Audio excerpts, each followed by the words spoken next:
Hey guys, in this video I'm going to talk about something that kind of goes against the grain of what a lot of bodybuilders say. I'll get right into it, which is that in order to build like hypertrophy, you need to just do high amount of reps and not do strength training. That's at least the kind of idea that a lot of people put out there anyway, and I understand why. A lot of bodybuilders gravitate towards going for more reps than actually proper strength training. And one of the main ones is they don't want to injure themselves, right? Because through injuring themselves, that could be a career ender right there. But as well, I'm just going to go out on a limb and say that a lot of guys who are like proper bodybuilders, when they were initially starting in their younger years and when they actually put on the most amount of size, I guarantee they were lifting heavy.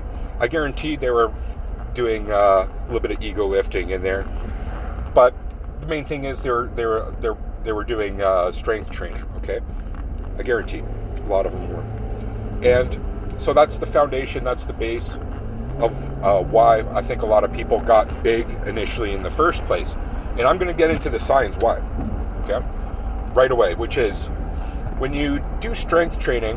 Okay, you're gonna it's called muscle recruitment. You're gonna recruit more muscle fibers than if you're lifting light for more reps. Okay, because when you lift light for more reps, you're only like targeting kind of superficial of the muscles in there, like the muscle fibers, the fascicles in there. So, and there's two different types of muscle fibers, type A and type B. You don't fully recruit the type B muscle fibers, and some muscles are very high in type B muscle fibers. I'm thinking the fast twitch, so like things like legs especially.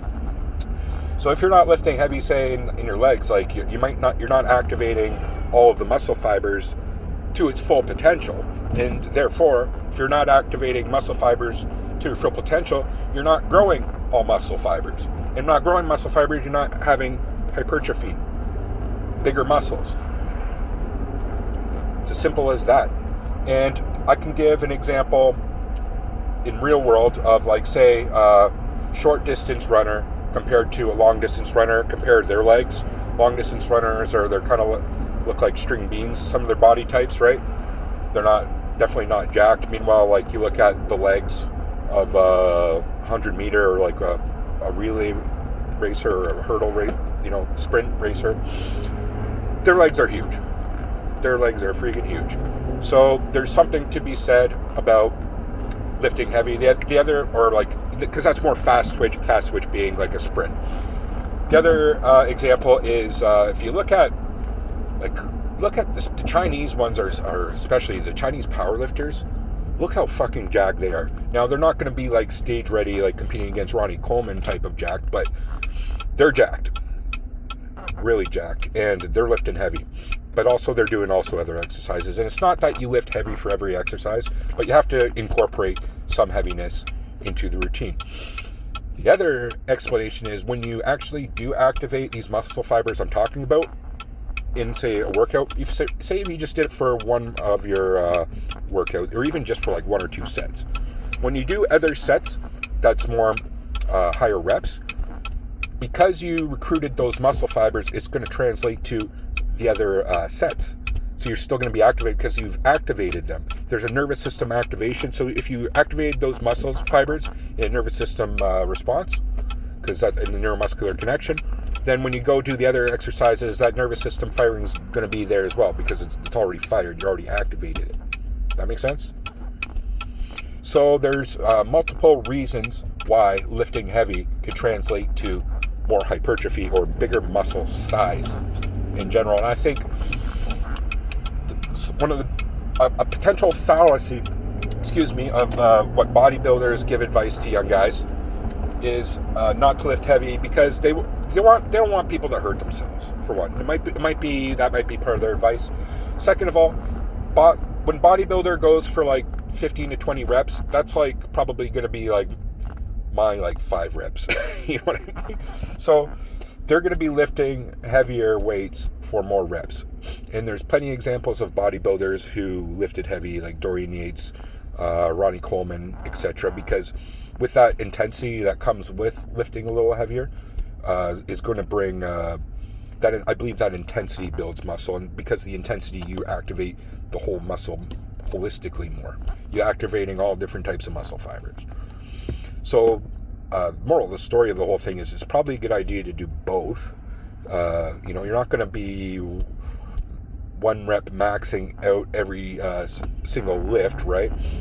But that being said, I believe you should potentially go in training blocks, 3-month cycle training blocks, where you do strength training at least for one particular body part or muscle group a little more. Like for me, I like to do pecs, and every time I do strength training for my pecs, and I try to work towards like my max for like bench press, because I do that like once a year. I feel my pecs, and they're just fucking solid. They're just bricks right in there. Like, it's just completely solid compared to normal. And they do blow up a bit.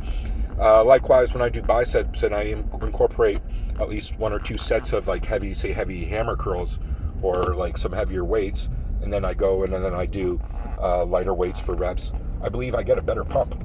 I truly believe so. And that goes, what I attribute that to is what I was saying before, is when you activate the whole muscle, then you go and do lighter weights.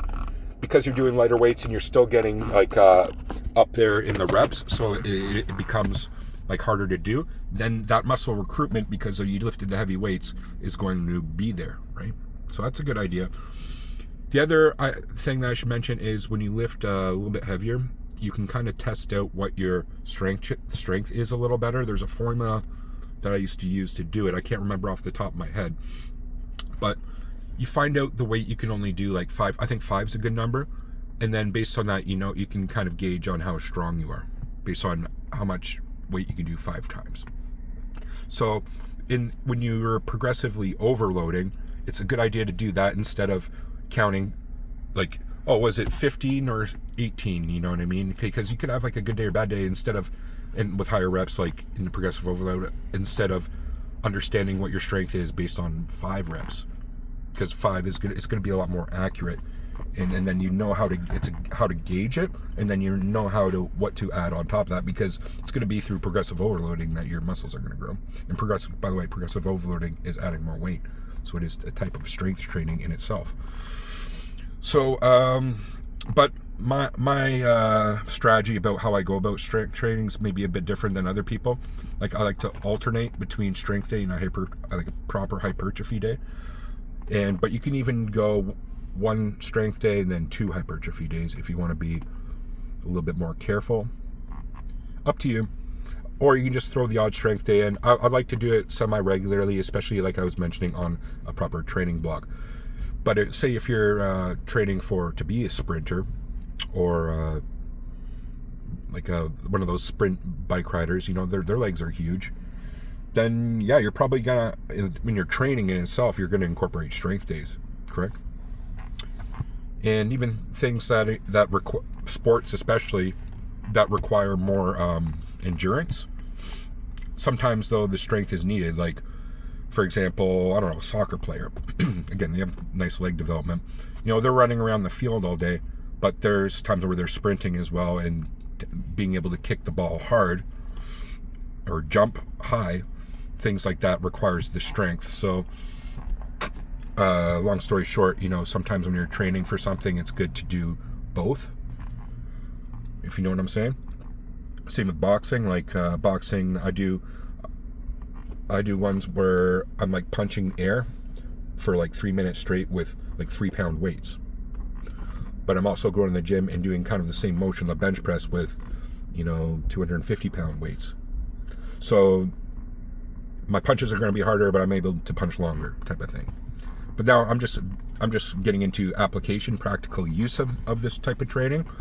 But as far as aesthetics go, which is kind of the whole purpose of the video, I believe somebody who incorporates some degree of strength training is going to look better.